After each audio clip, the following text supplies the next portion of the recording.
الحمد للہ رب العالمین والصلاة والسلام علی سید الانبیاء والمرسلین اما بعد فاعوذ باللہ من الشیطان الرجیم بسم اللہ الرحمن الرحیم الصلاة والسلام علیک یا رسول اللہ وعلی آلک واصحابک یا حبیب اللہ الصلاة والسلام علیک یا نبی اللہ وعلی آلک واصحابک یا نور اللہ۔ فرمان مصطفیٰ صلی اللہ تعالیٰ علیہ وآلہ وسلم، جو شخص مجھ پر درود پاک پڑھنا بھول گیا وہ جنت کا راستہ بھول گیا۔ صلو علی الحبیب صلی اللہ تعالیٰ علی محمد صلی اللہ تعالیٰ علیہ وآلہ وسلم۔ میٹھے میٹھے اسلامی بھائیوں، رمضان المبارک کے استقبال کے لیے سارا سال جنت کو سجایا جاتا ہے۔ چنانچہ حضرت سیدنا عبداللہ ابن عمر رضی اللہ تعالیٰ عنہما سے روایت ہے کہ تاجدار مدینہ صلی اللہ تعالیٰ علیہ وآلہ وسلم کا فرمان عالی شان ہے، بے شک جنت ابتدائی سال سے آئندہ سال تک رمضان المبارک کے لیے سجائی جاتی ہے، اور فرمایا رمضان شریف کے پہلے دن جنت کے درختوں کے نیچے سے بڑی بڑی آنکھوں والی حوروں پر ہوا چلتی ہے، اور وہ عرض کرتی ہیں، اے پروردگار عز و جل، اپنے بندوں میں سے ایسے بندوں کو ہمارا شوہر بنا جن کو دیکھ کر ہماری آنکھیں ٹھنڈی ہوں، اور جب وہ ہمیں دیکھیں تو ان کی آنکھیں ٹھنڈی ہوں۔ صلو علی الحبیب صلی اللہ تعالی علی محمد صلی اللہ تعالی علیہ وآلہ وسلم۔ الحمدللہ عز و جل، جنت کی عظمت کی تو کیا ہی بات ہے، کاش ہمیں بے حساب بخش دیا جائے اور جنت الفردوس میں مدینے والے آقا مکی مدنی مصطفیٰ صلی اللہ تعالی علیہ وآلہ وسلم کا پروز نصیب ہو جائے۔ الحمدللہ عز و جل، تبلیغ قرآن و سنت کی عالمگیر، غیر سیاسی تحریک دعوت اسلامی اہل حق کی مدنی تحریک ہے۔ دعوت اسلامی والوں پر کیسی کیسی کرم نوازیاں ہوتی ہیں، اس کی ایک مدنی جھلک ملاحظہ فرمائیے۔ اسلامی بھائیوں اور اسلامی بہنوں کے مفت درس نظامی یعنی عالم کورس کروانے کے لیے الحمدللہ عز و جل دعوت اسلامی کے زیر اہتمام متعدد جامعات بنام جامعۃ المدینہ قائم ہیں۔ الحمدللہ عز و جل 1427 میں دعوت اسلامی کے ان جامعۃ المدینہ باب المدینہ کراچی کے تقریباً 160 طلبہ نے ہاتھوں ہاتھ 12 ماہ کے لیے راہ خدا عز و جل میں سفر اختیار کیا۔ ابتداً مدنی قافلہ کورس کروانے کی ترغیب بنی۔ اس دوران طلبہ نے جذبہ خدمت اسلام کو مزید مدینے کے 12 چاند لگ گئے، اور ان میں سے تقریباً 77 طلبہ نے عمر بھر کے لیے اپنے آپ کو مدنی قافلوں کے لیے پیش کر دیا۔ اس عظیم قربانی پر حوصلہ افزائی کی بڑی زبردست صورت بنی، اور وہ یہ کہ خواب میں سرکار نامدار، مدینے کے تاجدار، فیض پروردگار، دو عالم کے مالک و مختار، شہنشاہ ابرار صلی اللہ تعالی علیہ وآلہ وسلم کے دیدار سے ایک عاشق رسول کی آنکھیں ٹھنڈی ہوئی، لبہائے مبارک کو جنبش ہوئی، رحمت کے پھول جھڑنے لگے، اور الفاظ کچھ یوں ترتیب پائے، جس نے اپنے آپ کو عمر بھر کے لیے پیش کر دیا ہے، میں ان کو جنت کے اندر اپنے ساتھ رکھوں گا۔ خواب دیکھنے والے عاشق رسول کے دل میں حسرت ہوئی کہ کاش 100 کروڑ کاش مجھے بھی ان خوش نصیبوں میں شامل کر لیا جاتا۔ اللہ کے محبوب دانے غیوب منزہ عن الغیوب عز و جل صلی اللہ تعالی علیہ وآلہ وسلم نے میرے دل کی بات جان لی اور فرمایا، اگر تم بھی ان میں شامل ہونا چاہتے ہو تو اپنے آپ کو عمر بھر کے لیے پیش کر دو۔ صلو علی الحبیب صلی اللہ تعالی علی محمد صلی اللہ تعالی علیہ وآلہ وسلم۔ خوش نصیب عاشقان رسول کو بشارت عظمیٰ مبارک ہو۔ اللہ رب العزت عز و جل کی رحمت پر نظر رکھتے ہوئے کبھی امید ہے کہ جن بختوروں کے لیے مدنی خواب دیکھا گیا ہے، انشاءاللہ عز و جل ان کا خاتمہ ایمان پر ہوگا، اور وہ مدنی آقا صلی اللہ تعالی علیہ وآلہ وسلم کے طفیل جنت الفردوس میں آپ صلی اللہ تعالی علیہ وآلہ وسلم کا پروز پائیں گے۔ تاہم یہ یاد رہے کہ امتی جو خواب دیکھے وہ شرعاً حجت نہیں ہوتا۔ خواب کی بشارت کی بنیاد پر کسی کو قطعی جنتی نہیں کہا جا سکتا۔ حضرت سیدنا عبداللہ ابن مسعود رضی اللہ تعالیٰ عنہ سے روایت ہے کہ شہنشاہ ذیشان مکی مدنی سلطان رحمت عالمیان محبوب رحمان عز و جل صلی اللہ تعالی علیہ وآلہ وسلم کا فرمان رحمت نشان ہے، رمضان شریف کی ہر شب آسمانوں میں صبح صادق تک ایک منادی یہ ندا کرتا ہے، اے اچھائی مانگنے والے مکمل کر، یعنی اللہ تعالیٰ کی اطاعت کی طرف آگے بڑھ اور خوش ہو جا، اور اے شریر شر سے باز آ جا اور عبرت حاصل کر۔ ہے کوئی مغفرت کا طالب کہ اس کی طلب پوری کی جائے، ہے کوئی توبہ کرنے والا کہ اس کی توبہ قبول کی جائے، ہے کوئی دعا مانگنے والا کہ اس کی دعا قبول کی جائے، ہے کوئی سائل کہ اس کا سوال پورا کیا جائے۔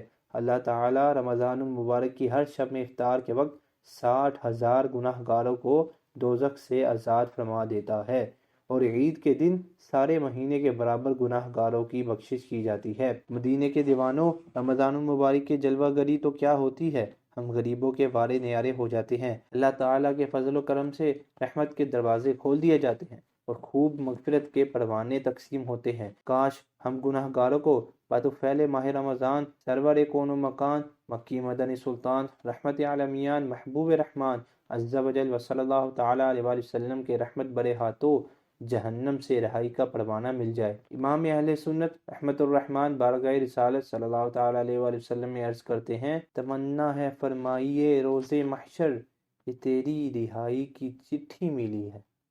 اللہ تعالیٰ کی عنایتوں، رحمتوں اور بخششوں کا تذکرہ کرتے ہوئے ایک موقع پر سرکار نامدار، مدینے کے تاجدار، رسولوں کے سالار، نبیوں کے سردار، بیزن پروردگار، دو عالم کے مالک و مختار، شہنشاہ ابرار صلی اللہ تعالیٰ علیہ وآلہ وسلم نے ارشاد فرمایا، جب رمضان کی پہلی رات ہوتی ہے تو اللہ تعالیٰ اپنی مخلوق کی طرف نظر فرماتا ہے، اور جب اللہ عز و جل کسی بندے کی طرف نظر فرمائے تو اسے کبھی عذاب نہ دے گا، اور ہر روز 10 لاکھ گناہ گاروں کو جہنم سے آزاد فرماتا ہے، اور جب 29ویں رات ہوتی ہے تو مہینے بھر میں جتنے آزاد کیے ان کے مجموعے کے برابر اس ایک رات میں آزاد فرماتا ہے۔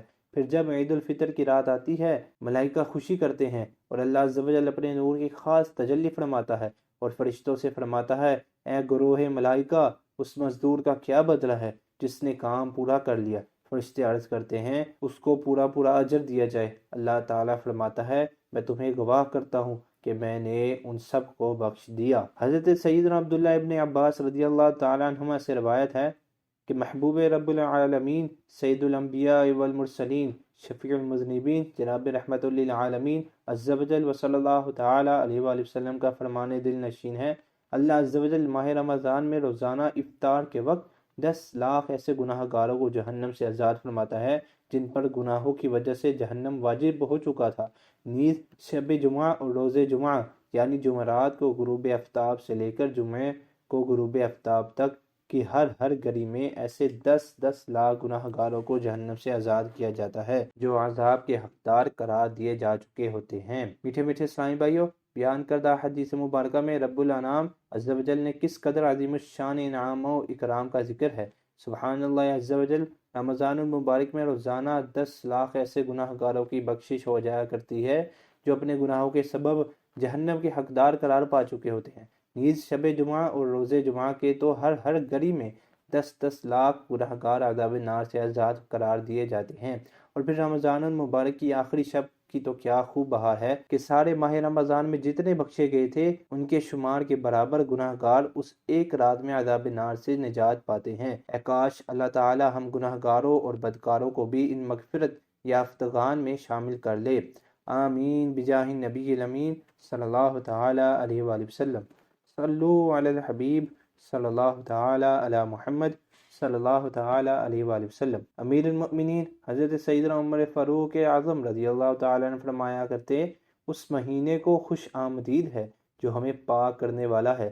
پورا رمضان خیر ہی خیر ہے، دن کا روزہ ہو یا رات کا قیام، اس مہینے میں خرچ کرنا جہاد میں خرچ کرنے کا درجہ رکھتا ہے۔ حضرت سیدنا دمورہ رضی اللہ تعالی سے مروی ہے کہ نبیوں کے سلطان، سرور ذیشان، رحمت عالمیان، سردار دو جہان، محبوب رحمان عز و جل و صلی اللہ تعالی علیہ وآلہ وسلم کا فرمان برکت نشان ہے، ماہ رمضان میں گھر والوں کے خرچ میں کشادگی کرو، کیونکہ ماہ رمضان میں خرچ کرنا اللہ تعالیٰ کی راہ میں خرچ کرنے کی طرح ہے۔ حضرت سیدنا عبداللہ ابن عباس رضی اللہ تعالیٰ عنہما سے مروی ہے، رحمت عالم، نور مجسم، حبیب اکرم، نبی محترم، شاہ بنی آدم، رسول محتشم صلی اللہ تعالیٰ علیہ وآلہ وسلم کا فرمان معظم ہے، جب رمضان شریف کی پہلی تاریخ آتی ہے تو عرش عظیم کے نیچے سے مسیرہ نامی ہوا چلتی ہے جو جنت کے درختوں کے پتوں کو ہلاتی ہے۔ اس ہوا کے چلنے سے ایسی دلکش آواز بلند ہوتی ہے کہ اس سے بہتر آواز آج تک کسی نے نہیں سنی۔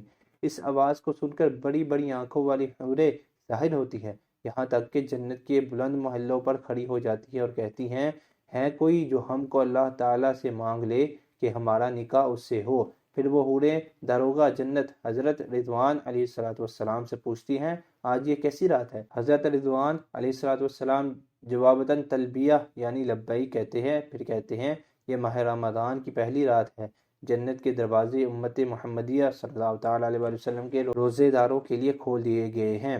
منقول ہے کہ اللہ تعالیٰ نے حضرت سیدنا موسیٰ کلیم اللہ علیہ نبینا وعلیہ الصلوۃ والسلام سے فرمایا ہے کہ میں نے امت محمدیہ صلی اللہ تعالیٰ علیہ وآلہ وسلم کو 2 نور عطا کیے ہیں تاکہ وہ 2 اندھیروں سے ضرر یعنی نقصان سے محفوظ رہے۔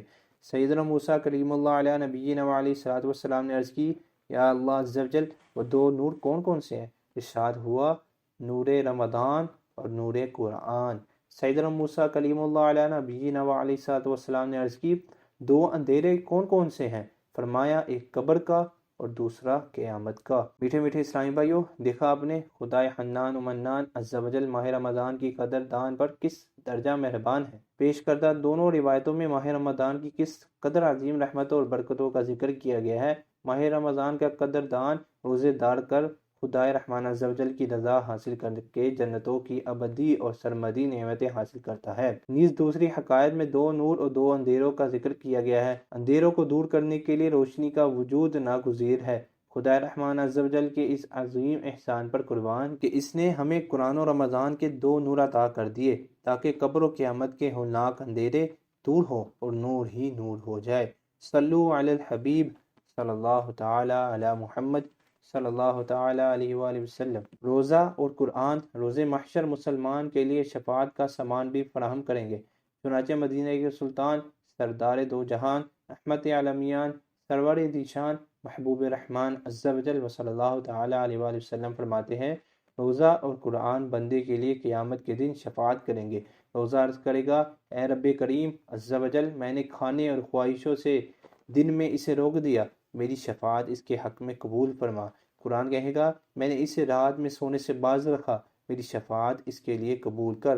پس دونوں کی شفاعتیں قبول ہوں گی۔ امیر المؤمنین حضرت مولا کائنات علی المرتضیٰ شیر خدا کرم اللہ تعالی وجہہ الکریم فرماتے ہیں، اگر اللہ عز و جل کو امت محمدی صلی اللہ تعالی علیہ وآلہ وسلم پر عذاب کرنا مقصود ہوتا تو ان کو رمضان اور سورۃ قل هو اللہ شریف ہرگز عنایت نہ فرماتا۔ حضرت سیدنا عبداللہ ابن عباس رضی اللہ تعالیٰ عنہ سے روایت ہے کہ سرکار نامدار، مدینے کے تاجدار، بیزن پروردگار، دو عالم کے مالک و مختار، شہنشاہ ابرار صلی اللہ تعالیٰ علیہ وآلہ وسلم فرماتے ہیں، جس نے مکہ مکرمہ میں ماہ رمضان پایا اور روزہ رکھا اور رات میں جتنا میسر آیا قیام کیا تو اللہ عز و جل اس کے لیے اور جگہ کے 1,00,000 رمضان کا ثواب لکھے گا، اور ہر دن ایک غلام آزاد کرنے کا ثواب، اور ہر رات ایک غلام آزاد کرنے کا ثواب، اور ہر روز جہاد میں گھوڑے پر سوار کر دینے کا ثواب، اور ہر دن میں نیکی اور ہر رات میں نیکی لکھے گا۔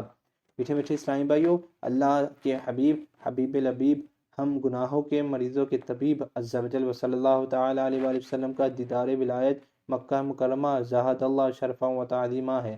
اللہ تعالیٰ نے اپنے حبیب مکرم صلی اللہ تعالی علیہ وآلہ وسلم کے صدقے میں کس قدر لطف و کرم فرمایا ہے کہ شاہ انعام صلی اللہ تعالی علیہ وآلہ وسلم کا کوئی غلام اگر ماہ رمضان مکہ مکرمہ زاہد اللہ شرفا و تعظیمہ میں گزارے لے اور وہیں روزے رکھے اور رات کو حسب توفیق نوافل وغیرہ ادا کرے تو اسے دوسرے مقامات کے 1,00,000 رمضان کے برابر ثواب عطا کیا جائے گا، اور ہر روز اور شب ایک ایک غلام آزاد کرنے کا ثواب، اور ہر ایک ایک عظیم الشان نیکی مزید برا۔ اے کاش ہمیں بھی مکہ مکرمہ زادہ اللہ شرفا و تعظیمہ میں ماہ رمضان گزارنے کی عظیم سعادت نصیب ہو جائے اور اس میں خوب عبادت کرنے کی بھی توفیق ملے، اور پھر ماہ رمضان گزار کر فوراً ہی عید منانے کے لیے اپنے میٹھے میٹھے آقا مکی مدنی مصطفیٰ صلی اللہ تعالیٰ علیہ وآلہ وسلم کے روزے پر حاضر ہو جائے اور وہاں پر رو رو کر عیدی کی بھیک مانگے، اور سبز گنبد کے مکین رحمت للعالمین صلی اللہ تعالیٰ علیہ وآلہ وسلم کی رحمت جوش پر آ جائے، اور اے کاش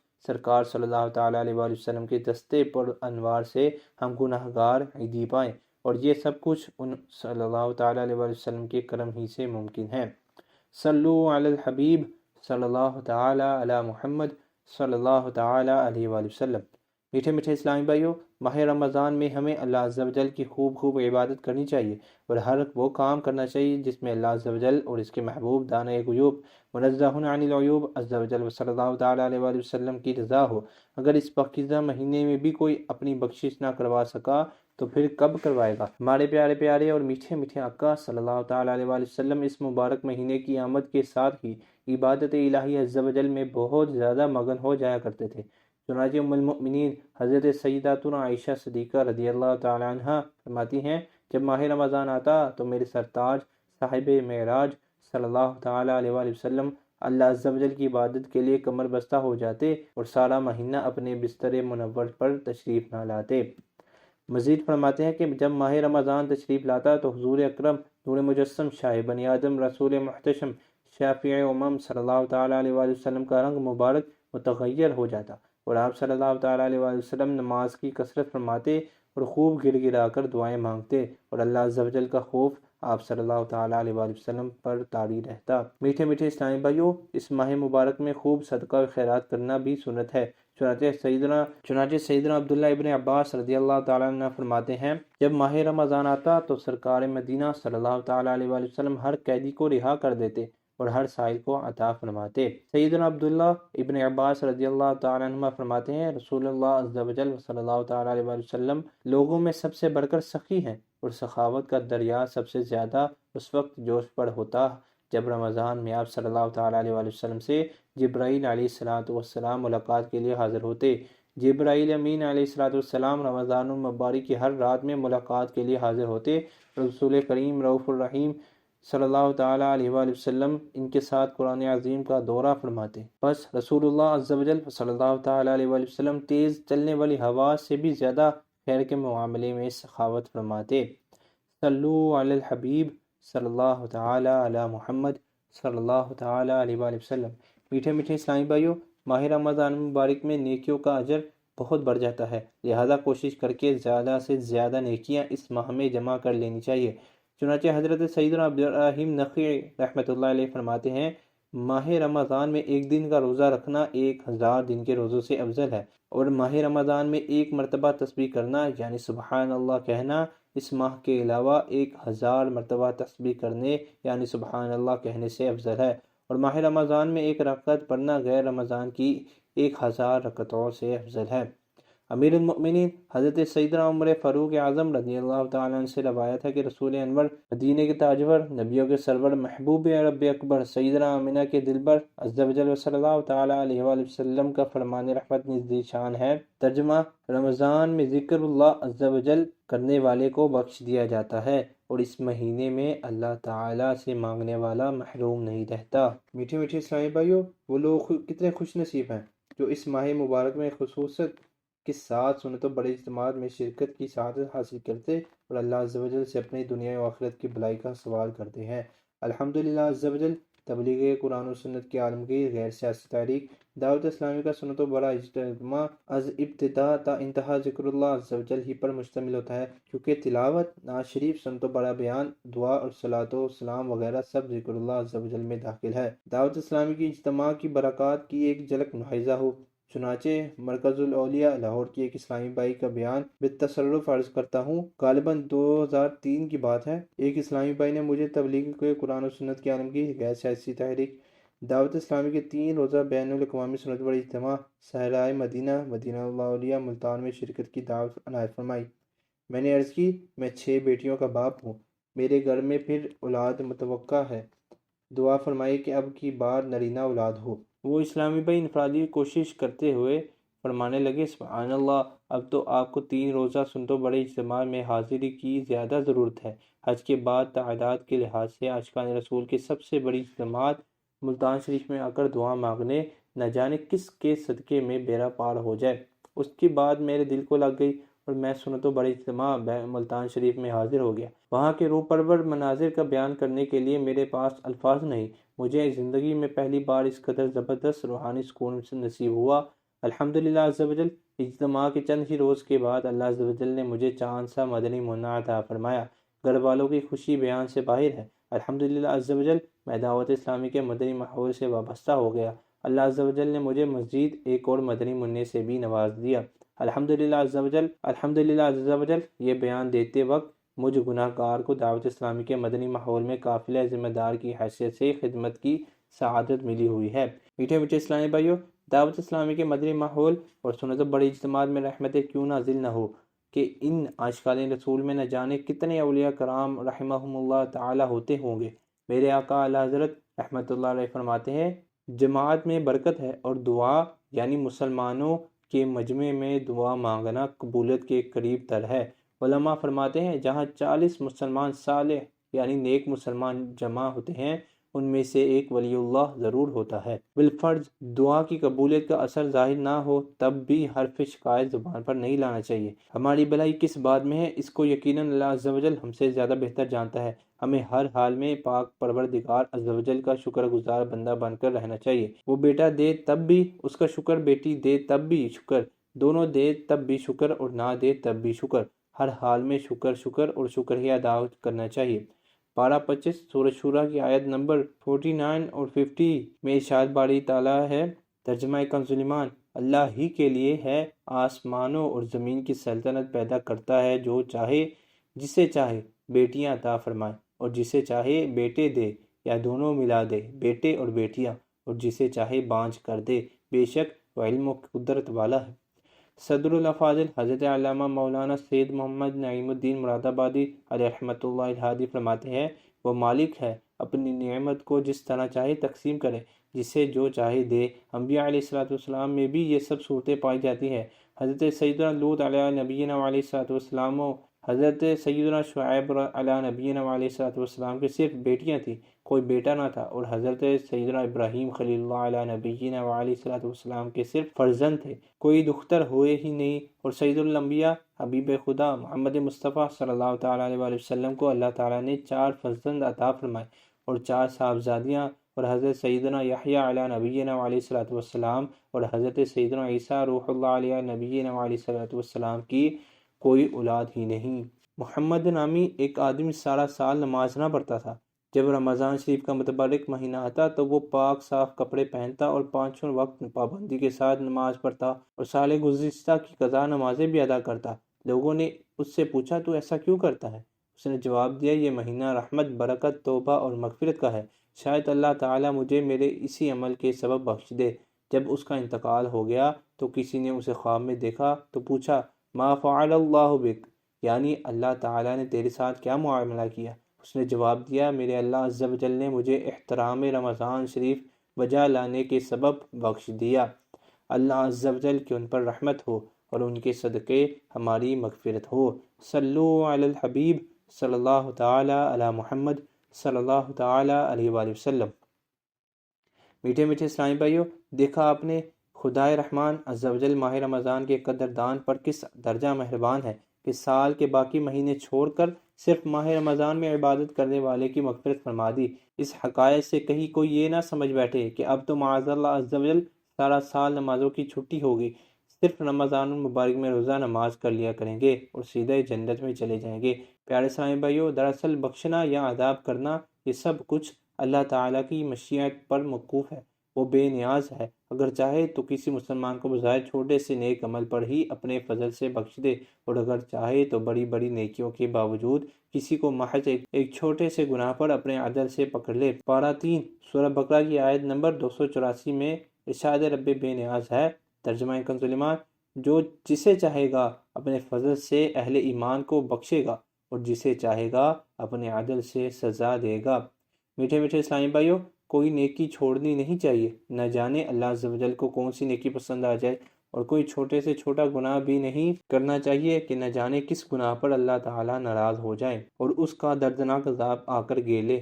خلیفہ اعلیٰ حضرت فقیہ اعظم سیدنا ابو یوسف محمد شریف محدث کوٹلوی علیہ رحمۃ اللہ القوی نقل فرماتے ہیں، اللہ عز و جل نے 3 چیزوں کو 3 چیزوں میں مخفی یعنی پوشیدہ رکھا ہے۔ 1 اپنی رضا کو اپنی اطاعت میں، 2 اپنی ناراضگی کو اپنی نافرمانی میں، 3 اپنے اولیاء کو اپنے بندوں میں۔ یہ قول نقل کرنے کے بعد فقیہ اعظم، لہٰذا ہر طاعت اور ہر نیکی کو عمل میں لانا چاہیے کہ معلوم نہیں کس نیکی پر وہ راضی ہو جائے، اور ہر بدی سے بچنا چاہیے کیونکہ معلوم نہیں کس بدی پر وہ ناراض ہو جائے، خواہ وہ بدی کیسی ہی صغیرہ یعنی چھوٹی ہو، مثلاً بلا اجازت کسی کے تنکے کا خلال کرنا بظاہر ایک معمولی سی بات ہے، یا کسی ہمسایہ کی مٹی سے اس کی اجازت کے بغیر ہاتھ دھونا گویا ایک چھوٹی سی بات ہے، مگر ممکن ہے کہ اس برائی میں ہی اللہ تعالیٰ کی ناراضگی مخفی یعنی چھپی ہوئی ہو، تو ایسی چھوٹی چھوٹی باتوں سے بھی بچنا چاہیے۔ رحمت کے طلبگاروں، جب اللہ عز و جل بخشنے پر آتا ہے تو بظاہر نیکی کتنی ہی چھوٹی ہو، وہ اسی کے سبب کرم فرما دیتا ہے۔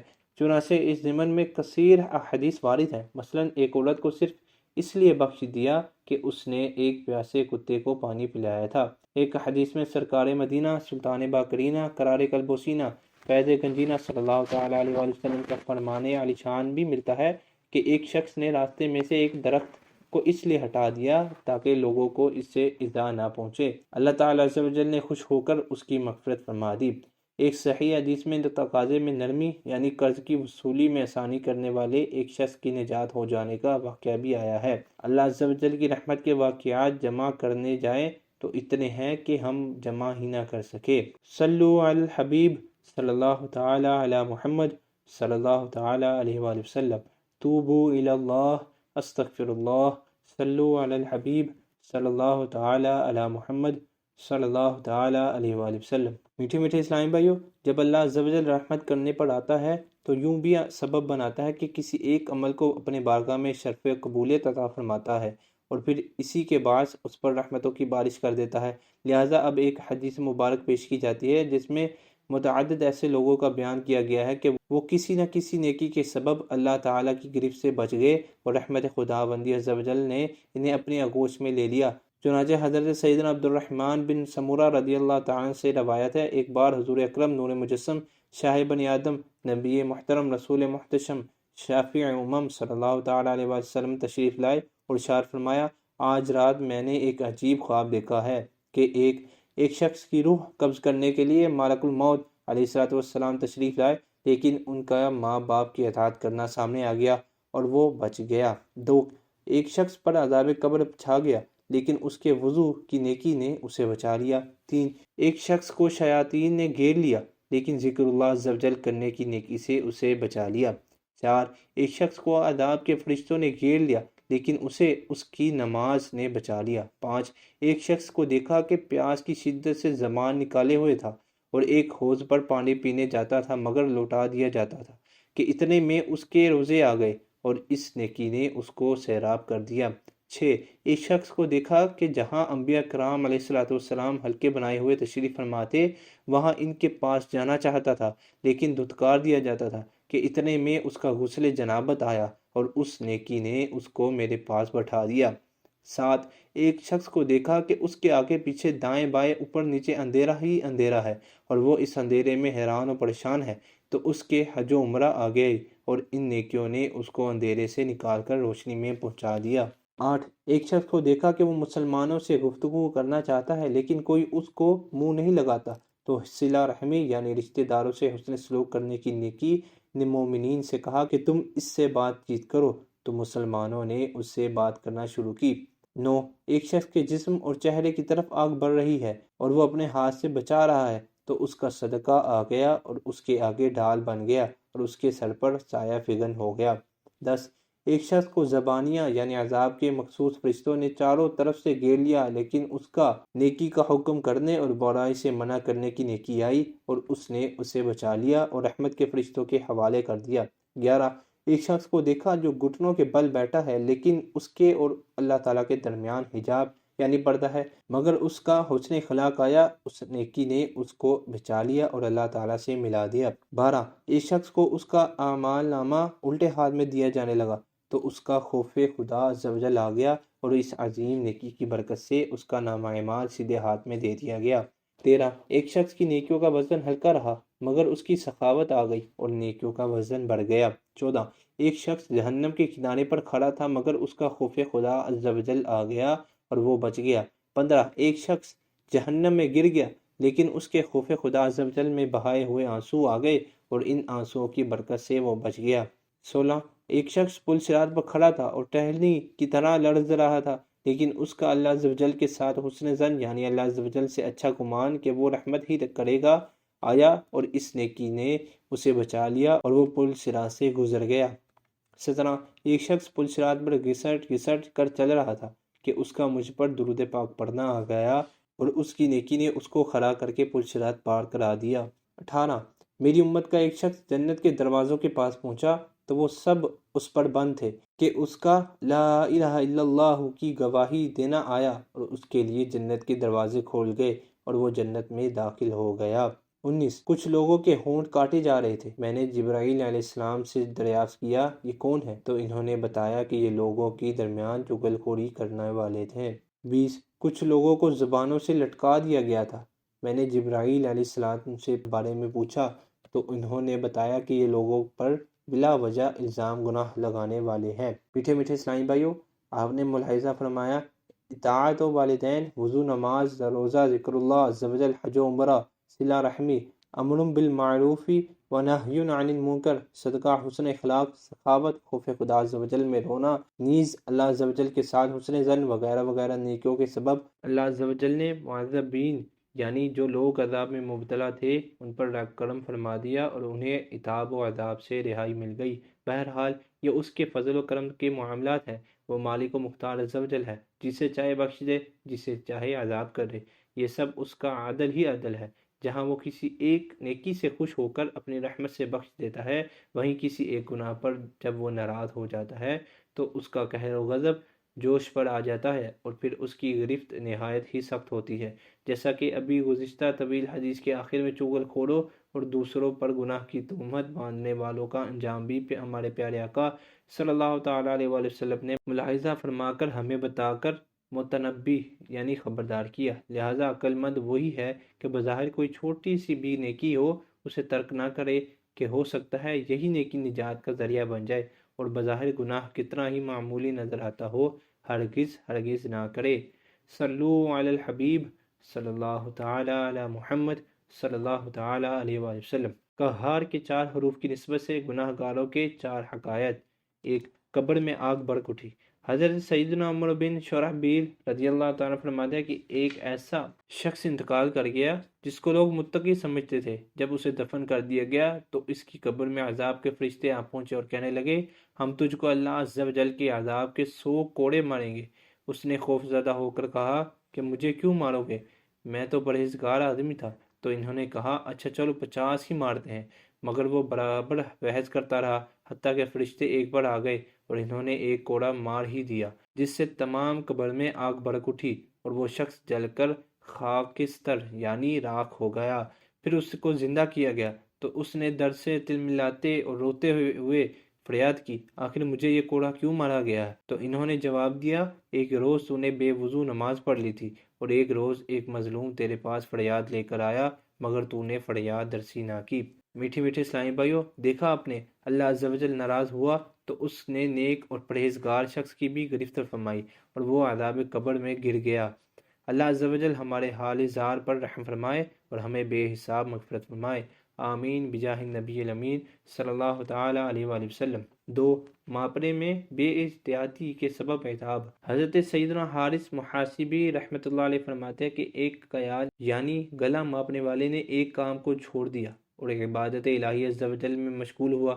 جب وہ مر گیا تو اس کے بعد احباب نے اس کو خواب میں دیکھا تو پوچھا ما فعل اللہ بک، یعنی اللہ عز و جل نے تیرے ساتھ کیا معاملہ کیا؟ اس نے کہا میرا وہ پیمانہ جس میں غلہ وغیرہ ماپا کرتا تھا اس میں میری بے احتیاطی کی وجہ سے کچھ مٹی سی بیٹھ گئی تھی جس کو میں نے لاپرواہی کے سبب صاف نہ کیا، تو ہر مرتبہ ماپنے کے وقت بقدر اس مٹی کے کم ہو جاتا تھا۔ میں اس قصور کے سبب ارتاب میں گرفتار ہوں۔ 3 قبر میں چلانے کی آواز۔ اسی طرح ایک اور شخص بھی اپنے تواضع کو مٹی وغیرہ سے صاف نہیں کرتا تھا اور اسی طرح چیز تول دیتا تھا۔ جب وہ مر گیا تو اس کو بھی قبر میں عذاب شروع ہو گیا، یہاں تک کہ لوگوں نے اس کی قبر سے چیخنے چلانے کی آواز سنی۔ بعض صالحین رحمہم اللہ المبین یعنی نیک لوگوں کو قبر سے چلانے کی آواز سن کر رحم آ گیا اور انہوں نے اس کے لیے دعائے مغفرت کی تو اس کی برکت سے اللہ تعالیٰ نے اس کے عذاب کو دفع کیا۔ مذکورہ دونوں لرزہ خیز حکایات سے وہ لوگ ضرور درس عبرت حاصل کریں جو ڈنڈی مارتے اور کم ماپ تول کرتے ہیں۔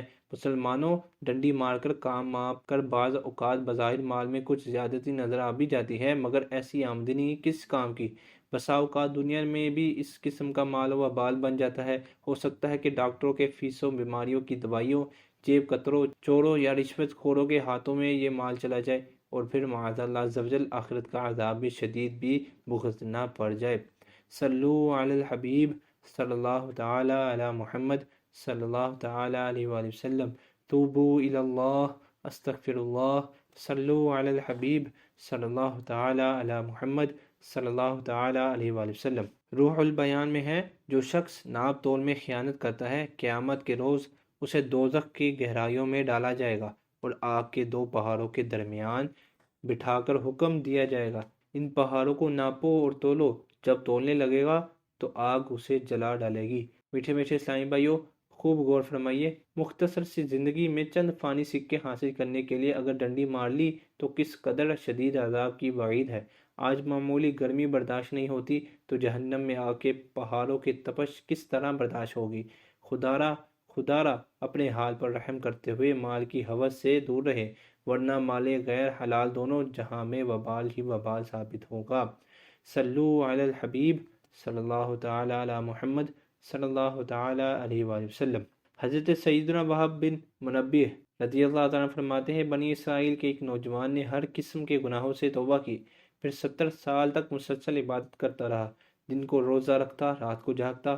اس کے تقوی کا یہ عالم تھا کہ نہ کسی سایہ کے نیچے آرام کرتا اور نہ ہی کوئی عمدہ غذا کھاتا۔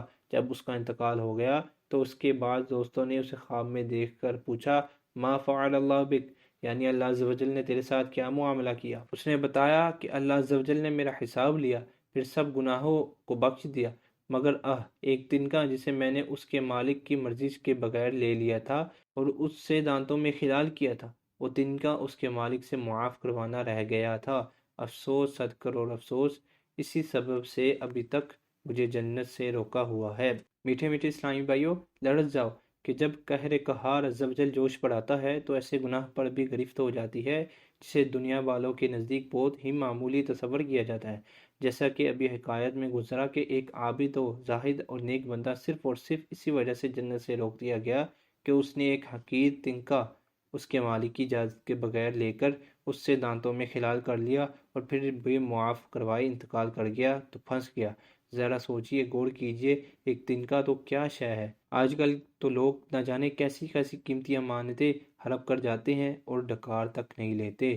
توبو الی اللہ، استغفر اللہ۔